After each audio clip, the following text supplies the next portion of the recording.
idaacadda bulshada Soomaaliyeed Somali Public Radio aad ka dhageysataan mowjadaha dhererkeedu yahay 9.3 ee magaalada Minneapolis iyo 1.7 ee magaalada St. Paul. maanta waxaa inala jooga oo marti inoo ah sheekh aad looga yaqaan magaalada Minneapolis iyo guud ahaanba waqooyiga America, imaamka masaajidka Imaam Shaafici Sheikh Cabdiqani Qardaawi. waxaynu ka hadli doonaa barnaamij ku saabsan fadliga bisha barakeysan ee Ramadaan. cid allaale ciddii su'aal qabtaa waxaad naga soo wici kartaan laynkeennii 612-441-980 mar kale waa 612-341-0980 again 612-341-0980 cid allaale ciddii qabtaa su'aalo la xiriira bisha barakeysan ee Ramadaan. الذين آمنوا كتب عليكم الصيام كما كتب على الذين من قبلكم لعلكم تتقون أياما معدودات فمن كان منكم مريضا أو على سفر فعدة من أيام الأخر وعلى الذين يضيقونه فدية طعام مسكين فمن تطوع خيرا فهو خير له وأن تصوموا خير لكم إن كنتم تعلمون شهر رمضان الذي أنزل فيه القرآن هدى للناس وبينات من الهدى والفرقان فمن شهد منكم الشهر فليصم ومن كان مريضا أو على سفر فعدة من أيام الأخر يريد الله بكم اليسر ولا يريد بكم العسر ولتكملوا العدة ولتكبروا الله على ما هداكم ولعلكم تهتدون.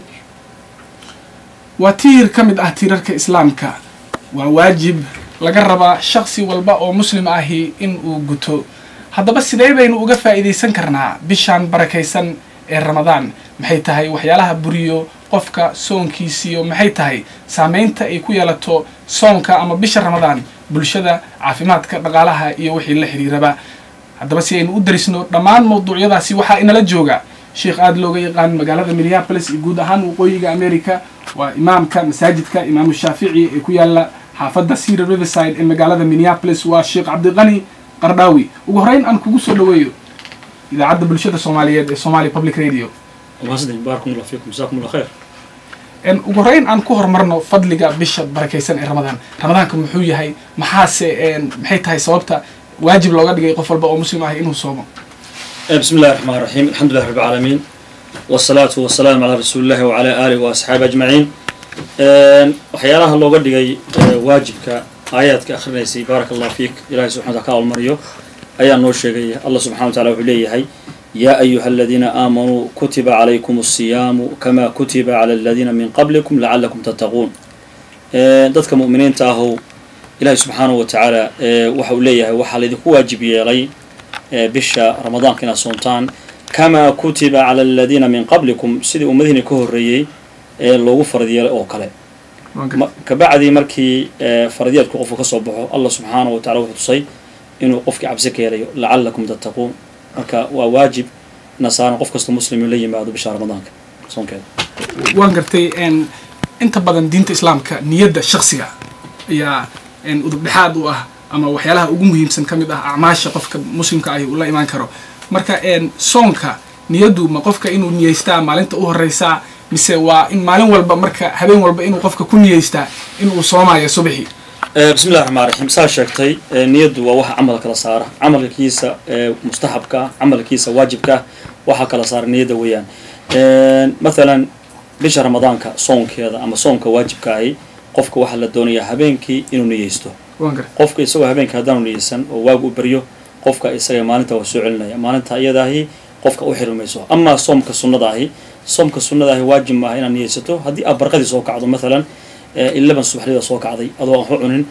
هدي يعنت هذا هيسن وأورن كرتوا صومنا إلى مغرب لا جارو أساس أجر بكويس. لكن صومك فرض كي واجب إن الله تماضه وحلو يقان يدا. أما مهبين كبا الله إيمان يسا مسه وحلا إيمان يسا هبين والبا مسه رمضان كم بلابنا يو ومدي علماء يحرنت عادي عاد وهاللان هبين والبا إن نيست أيال في عن إن بريس سوم يسد نيدنا ما أفكن لجها له وحيال بدنا اللي هذا مثلا نويت صوم قدنا إحنا عصو كلاهي wax soo arooray maaha oo nabiga calayhi salaatu wasalaam walaa saxaabadiisa ka sugan maaha qofka waxaa la doonaya inuu niyadiisa gashado inuu beri soomayo marka soonka bisha ramadaanka la soomaa waajib weeyaan nabiguna wuxuu leeyahay man lam yubayid isiyaama falaa siyaama leh qofka aan habeenkii soonka niyeysan oo inuu soomayo beri aanu caddaysani soon qofkaas ma leh waan gartay dadka qaarkood baa waxay yidhaahaan afka waxa laga yidhaahaa iyo niyadda sida ay u ajiibto waa waxyaala isku xiran marka miyaynan fududaynayn qofka hadduu dhaho nawaytu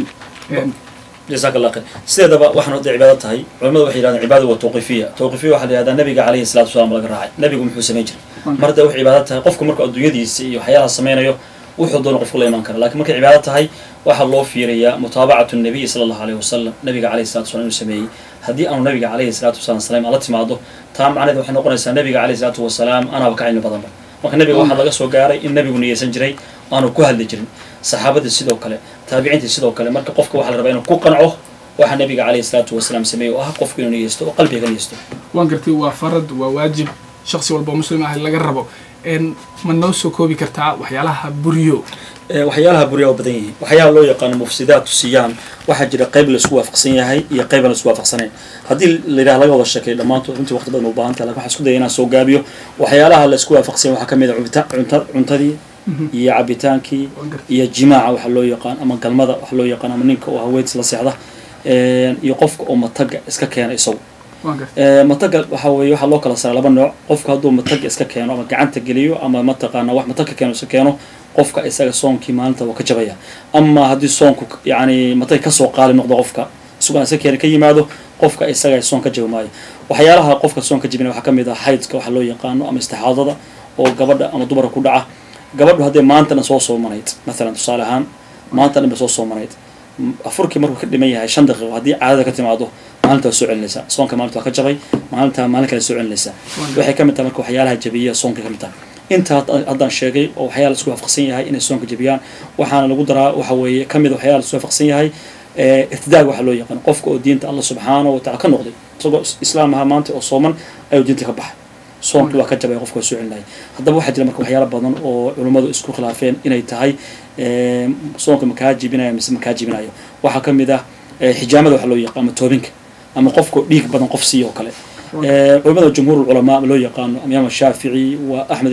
Shaafici Malik waxay leeyahay Abu Hanifa waxay leeyihiin qofka hadduu dhiig badan bixiyo qof siiyo ama uu xijaamo sameeyo dhiig iska qaado badan iska qaado soonka ka jabi maayo imaam Ahmed bin Hanbal wuxuu leeyahay soonka jabay waxa raajixa marka qofku haddii uu toobin la yimaado toobinka waa la yaqaanaa waa jirka oo dhiigga laga soo saaro weeyaan ama qof xanuunsan ba custaan waxa siisa dhiig badan soonkii ka jabi maayo soonkii ku jira waxa kale oo la mid ah dhiig la iska qaado qofku markuu custaan tago oo la doonayo inuu caafimaadka soo ogaado taar waxadeed waxa weeye soonka ka jabi maayo waxyaalaha la isku khilaafsan yahay bay ka mid tahay laakiin culimadu waxay u badan tahay inaanu soon ka jabinin waan gartay waxaan u soo noqon doonaa waxaan hayaa su'aalo aad u fara badan oo ka imaanayay aaladda Facebook iyo waliba website-keena www.spr.fm aan ku weydiiyo su'aal la xiriirta oo dhawaan wadamada gaar ahaan wadamada reer galbeedka aad u soo shaac baxday waxaa jiro dad badan oo cilmi baaris sameeyay oo ku andacoonaya ama ku doodaayo in soonka uuba dhaawac ku yahay dhaqaalaha bulsho uu dhaawac ku yahay caafimaadka shakhsiga maxay tahay maxaad uga jawaabi lahayd dadka noocaas oo kale ama xagga caafimaadka nabiga calayhi salaatu wasalaam wuxuu tilmaamay soonku inuu caafimaad badan leeyahay waxa kamid ah maalan caafimaadka waxa kale waxa kamid ah qofka nabiga calayhi salaatu wasalaam wuxuu leeyahay ninba oo yimid wuxuu waxaan u baahan inaan soomo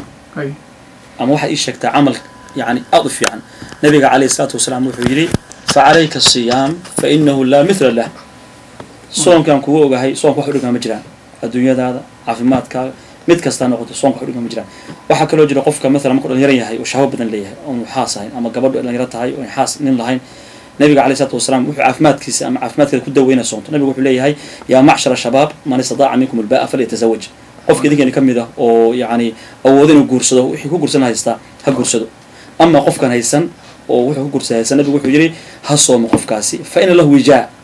وحو عافمات كسب دجنيا شهوة بدنا قف كهيسب دجنيا مركا عافمات كرنتي وحكى لو كم ده مثلا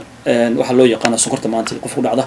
san la socon sokorta laba nooc weeyaan type 1 iyo type 2 baa type 2 qof markuu cuntada cuno cirka sokorta aada qofkaas soonka u fiican haddii qofku soomo maantay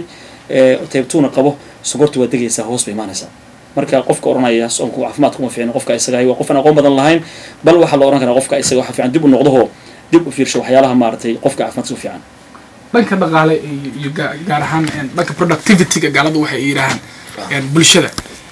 dad badan baa laga yaabaa waddamada islaamka inaynan shaqaynin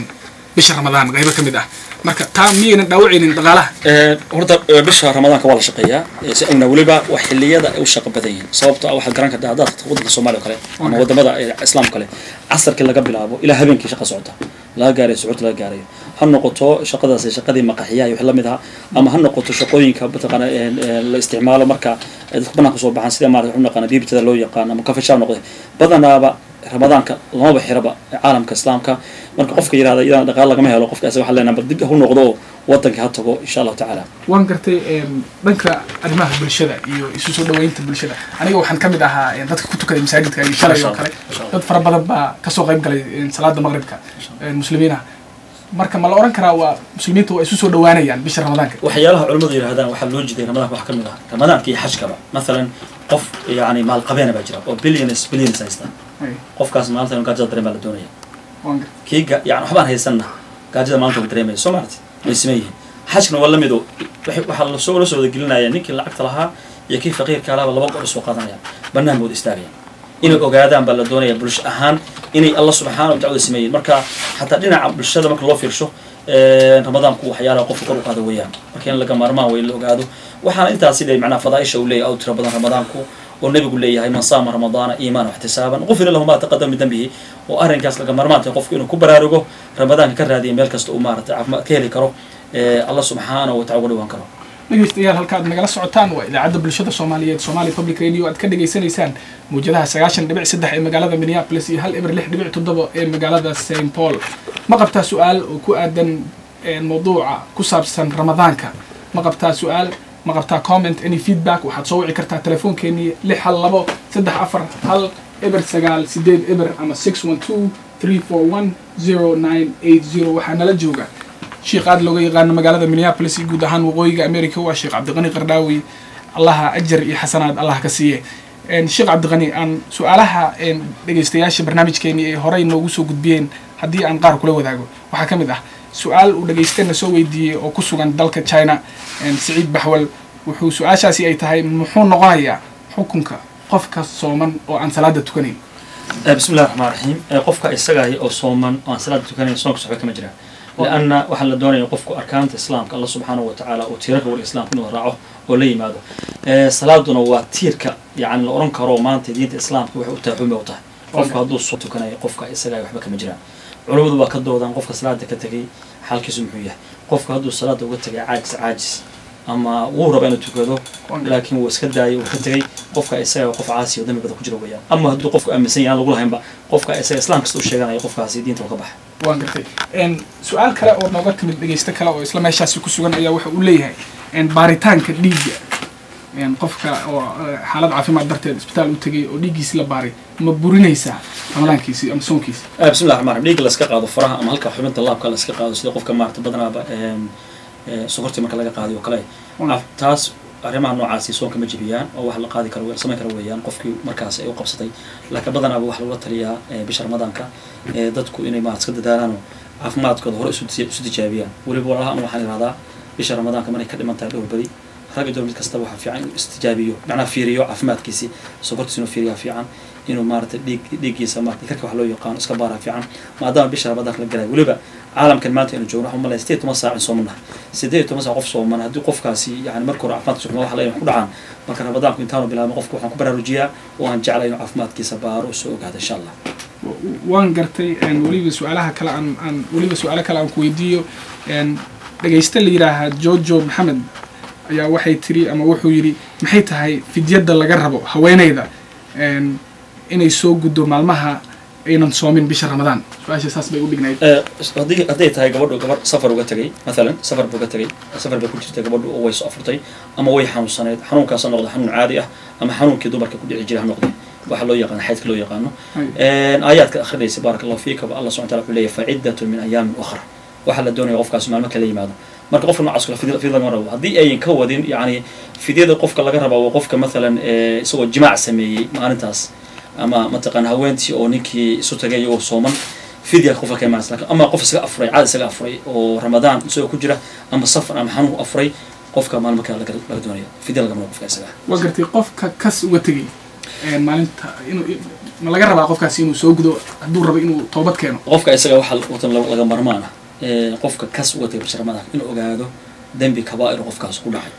inta aanu soo celin maalintii waxa la doonaya in ilaahay u noqdo qofka isaga oo toobad keeno laana ilaahay waxa marba ka tagay dib buu u soo celin waxba fidya laga marba insha Allah ta'ala maalintii soo celin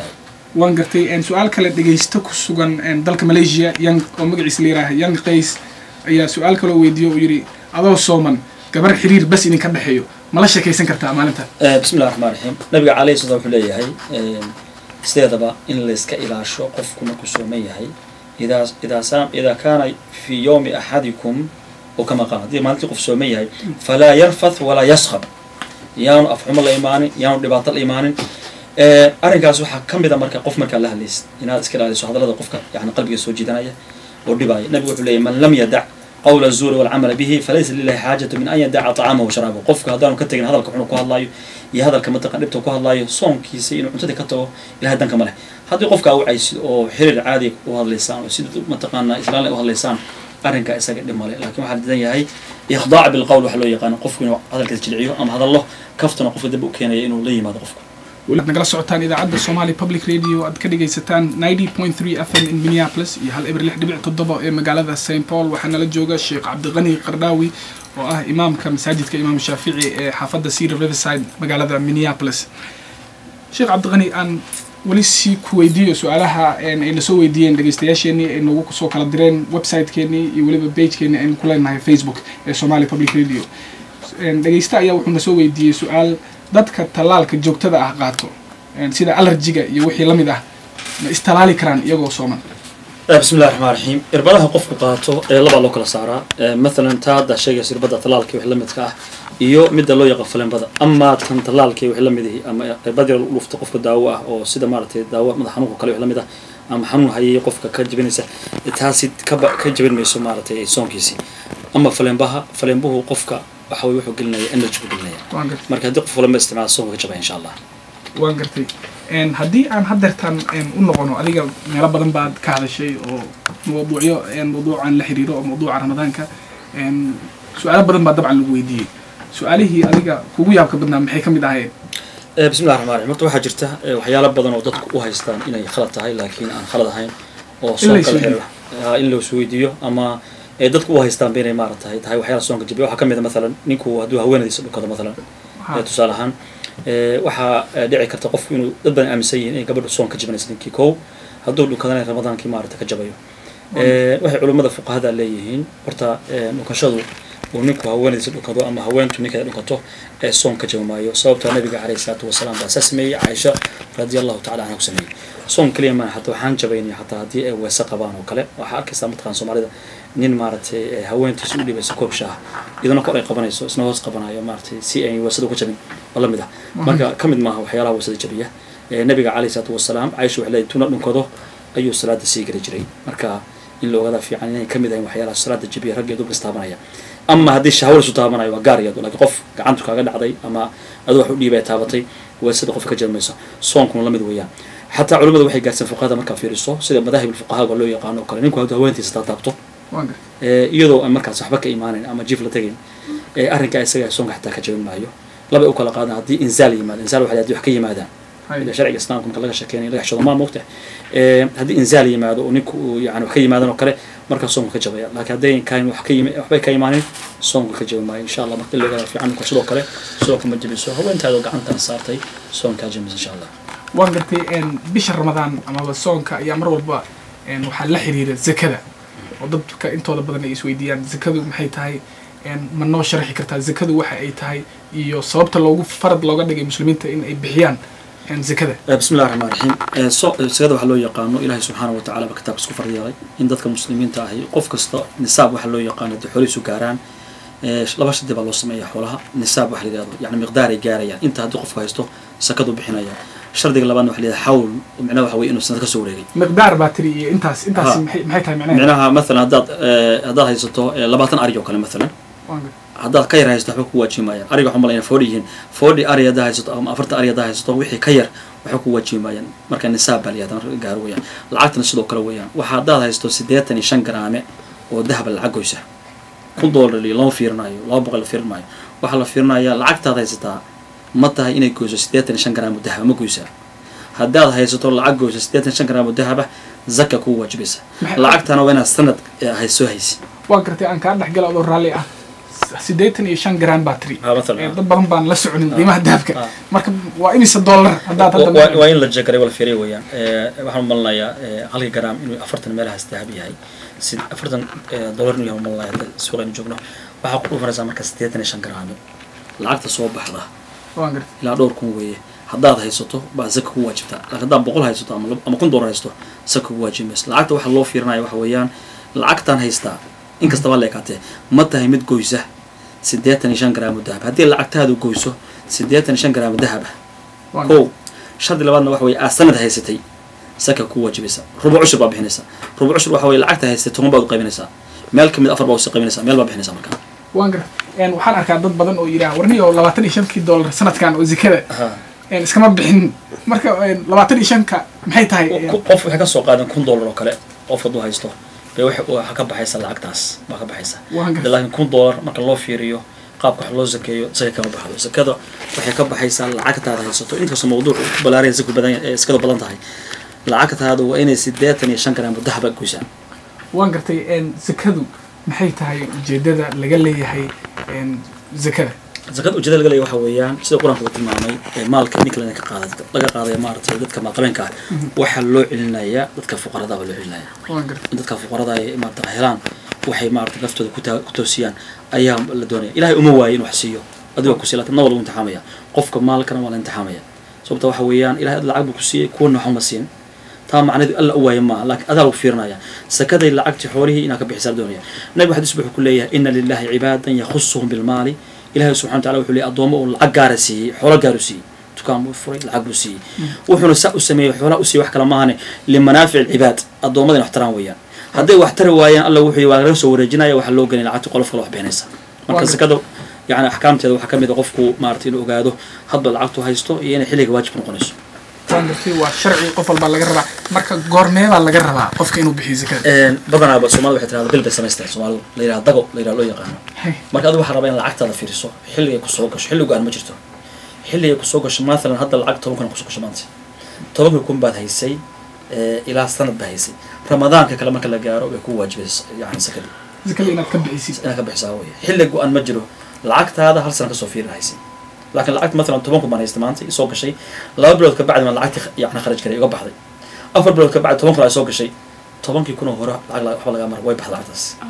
العقد السكتة كبحنا سوينا وير هيسوي ما كتال وقلت وحنا كأنت بدن إن بشهر رمضان لا يسكروا لا ده تدخل السكتة لك إن لا بلو كلا صار في عن السكتة اللي يقال سكات المال وتحولها ويا لا جبح شو سكات الفدري بعد شيء هذا وبشهر رمضان كله ما واجب إنه تهلا بحيه تا بشهر رمضان كده يسمى أنت بشهر رمضان عيدة تاي الصبح عيدة أيها الصبح نمر بحيا زكاة الفطر باليد وها قفكو سوى حلو يقان لايف تمن شهور سكلويا قفكو إلهي سبحانه وتعالى بوجرة من شهور سوجرة لا يرى بين بحشة سنة كبر بحشة مركا زكاة الفطر باليد رمضان كمان أنتم لما هذا وبش كلا أنا عيدة آذ إنه أيها بحنا يسأل العير وقدر الجوام ويا قفك التوضؤ بمالله تا زكاة الفطر باليد أما زكاة المال حوالي كحرم إن شاء الله تعالى قبل تاجته وانقرتي إن صدقة وقفك بحيو الزكاة محيكو كل دوين الزكاة وحي لا حريتها وحويان ومالك هذا اللي يقول وخاص واجب ويا مال ده هيسطو وبحنيسا صدقة وديراد ويا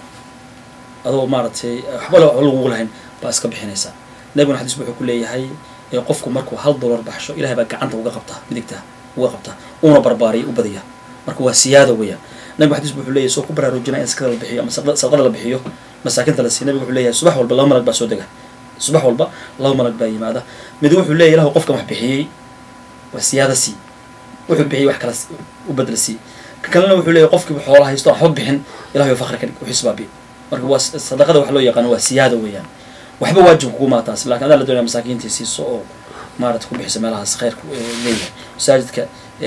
مدرسة أقونتا ما لها سكون بحنسا لكن السكد هو مالك ويا هذا مال يستوى مالكنا كبحسوا داد كبحن ويا قيامها مصب نقنيسا وعنيسا قبل الحديثة qiyaamaha marka loo soo baxana nabigu wuxuu leeyahay qofka xoolo lahaan jiray qiyaamaha inta lagu galooba xoolii dusha ka maraya marba sii maraya soo maraya haddii lacagta ama dahab tahana bir baa laga dhigaya waa loo gubaya qofka maalinta qiyaama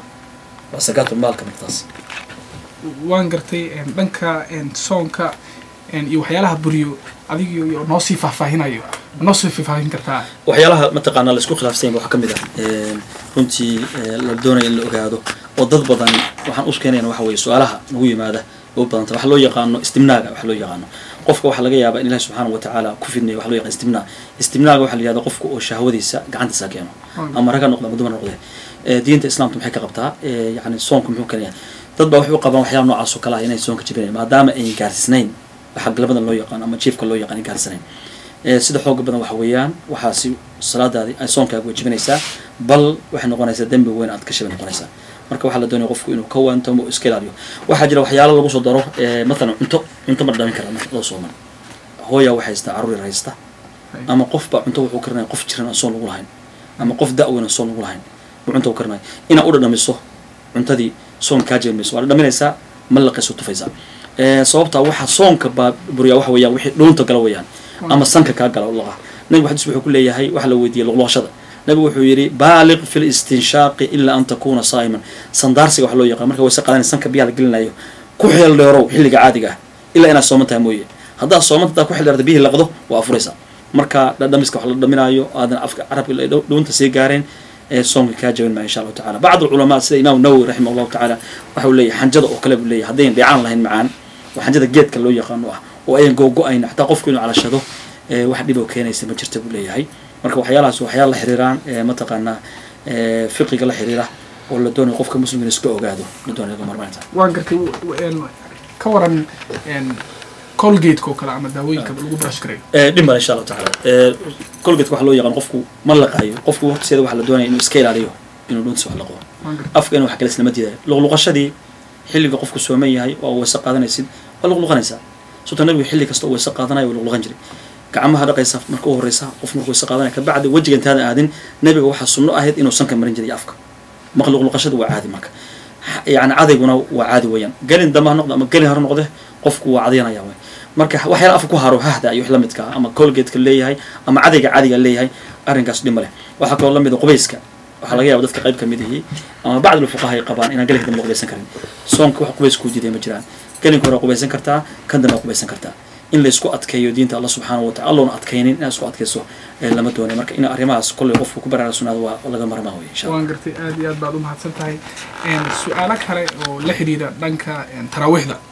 مثلا dadka intooda badan waxay masaajida aad u soo camiraan tobanka ugu horeyso tobanka dhaxana waa maqayin tobanka u dambeysana aad bay u soo camiraan marka maalmaha bisha Ramadaan fadligooda fadliye gaar miyay leeyihiin anoo sharxi kartaa bismillaahir rahmaanir rahiim sideedaba salaadii tukanayo taraawixda ama sideedaba wixii shaka dambeeyay salaadul balida ama taraawix noqoto ama tahajjud noqoto nabigu wuxuu leeyahay man qaama ramadaana إيمانا واحتسابا غفر له ما تقدم من ذنبه قفك هبينك استاغا وتكدا لا برقع الله كدغه واتكت هبينك سو قعد تكتي نبي وحو ليه غفر له ما تقدم من ذنبه وحي دبيgiisa hor dhan wala dhaafay Soomaad la barqacay tukatay soo kacday nabigu yani habeenada ramadaanka lama ka fadlin illa bisha ramadaanka tobanka dama mooyaan sheegi doona insha Allah ta'ala habeen walba nabigu wuxuu leeyahay walillahi utaqa'u min an-nar وذلك في كل ليلة habeen walba ilaahay subhanahu wa ta'ala qof naar gali laha ama dambi naar uu gal sameeyay Allah naarta ka horanaya habeen walba weeyaan naarta la ka horanaya marka habeen walba waxa la doonayaa in Allah subhanahu wa ta'ala dhawaato tobanka dama ka fadli badan leh nabigu wuxuu leeyahay habeenka bisha ramadaanka waxa ku jira hal habeen oo ka fadli badan kumbilood ma qaweeya waxa way 83 sano iyo 4 bilood 83 sano iyo 4 bilood noolaato amalka sameeynayay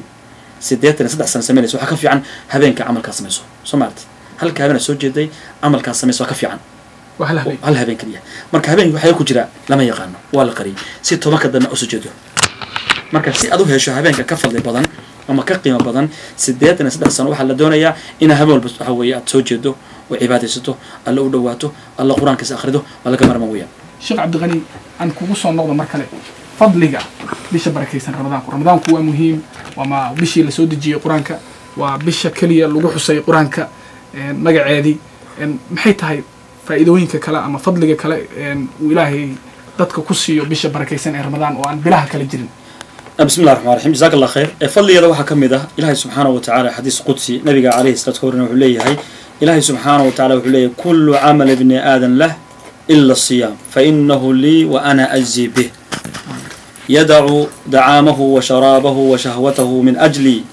wuxuu leeyahay nabiga alayhi salatu wa sallam ibn adamka amalkiisa dhamaan isaga iskale illa soonka mooyee wuxuu Allah subhanahu wa ta'ala wuxuu leeyahay fa innahu li ana soonka iskale وأنا أجزي به أنا كأول مرة بلوفرس أما لذا دمانته الله وحي ليه أسكله إلا صونك مويه صونك أنا أسكله أنا كأول مرة وحي كتوز مركز صونك فضل يقول لي الله سبحانه وتعالى أيا قار ويا شوية أرنك مرك الله وحي قدر ليه يدعو دعامه وشرابه وشهوته من أجلي لأن محيري قفك عنتديسي عبديسي شهوديسي بكتجيا أنا قدرت بكتجيا مرك الله سبحانه وتعالى السجا أيا توص أول مرة مركا waxay kamid tahay fadaa'ish aad u weyn bisha Ramadaanku leedahay in Allah subhanahu wa ta'ala amal gaar u leeyahay una abal mariyo culimadu waxay yiraahdeen maxaa laga wadaa aniga iska leh ilaa amal kasta Allah saga iska leh culimadu waxay leeyihiin waxa laga wadaa qofka sooman Ilaahay baa yaqaan qofku wuxuu oran karaa sooman waxa uu ka wareegi karo wuxuu samayn karaa marka Ilaahay ana iska leh markuu leeyahay anana ka abal marnay waxa way Allah yaqaan cid sooman cid aan soomanayn waan gartay marka waa ka sheekh jazakallahu khayr waan gartay ducada aad baa loo cibaadaystaa habeenadii bisha barakeysan ee Ramadaan ducadu ma waxyaalo baa jira ducadu ay kaga haboon tahay bilaha kale bisha Ramadaan jazakallahu khayr bisha Ramadaanka ducadu aad buu haboon tahay in ducaysto weeyaa waxaad u garan kartaa nabiga kaleey salaatu wasalaam Aisha waxay ku diray rasuulka Ilaahay haddii leeyahay qadrigu yimaado maxaan maaratay ku ducaystaa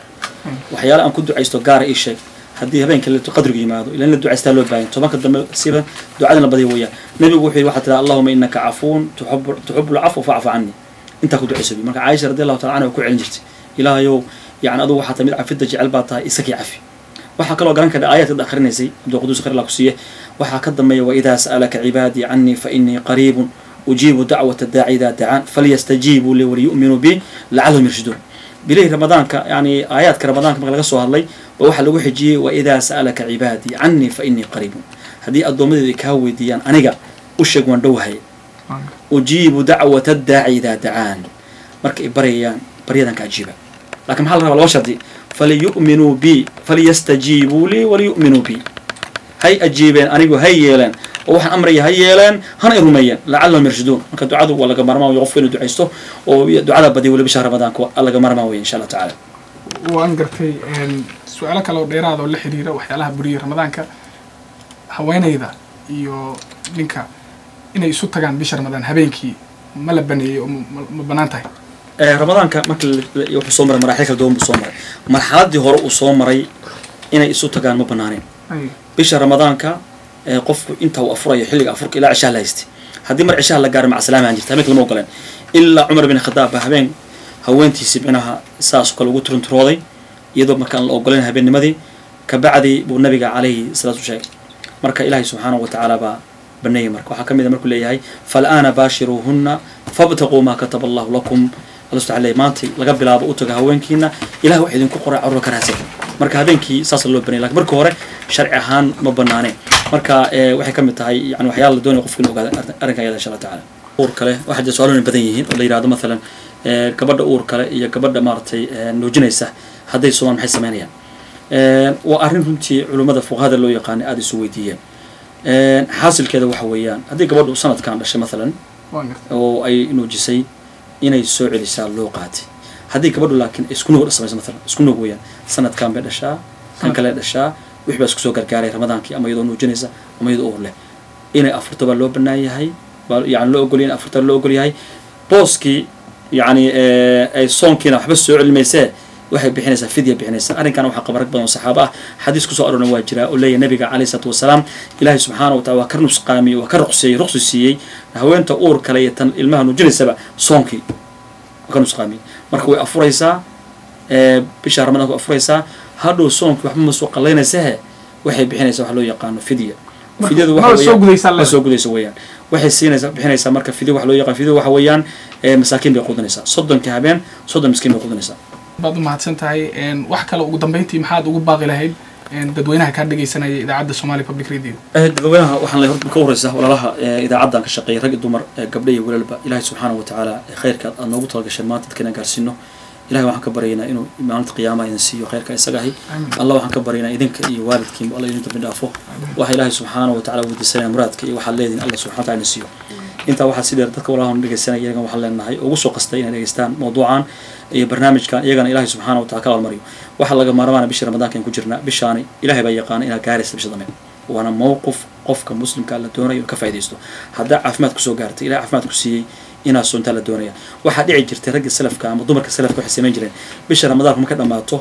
لحد بلود حكت إلهي بريجرين إلهي بشر رمضان نجاقبه